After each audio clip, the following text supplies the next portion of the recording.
45 to actually do some fitting. So he's learning how to use the speed square to make his 45s or 30-degree angles, but we're actually doing 45 degrees.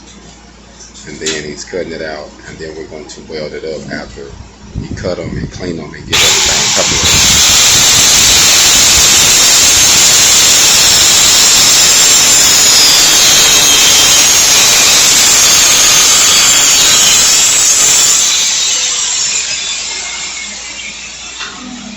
So he's cutting them all.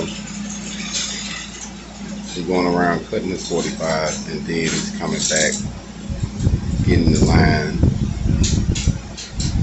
cut, and then he's gonna cut the front of them last.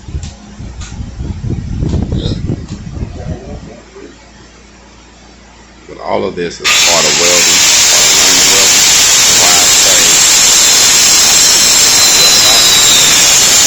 Why I say weld, fabricate, and how to start a business. And you don't get that from a normal school, but you will from HogOn.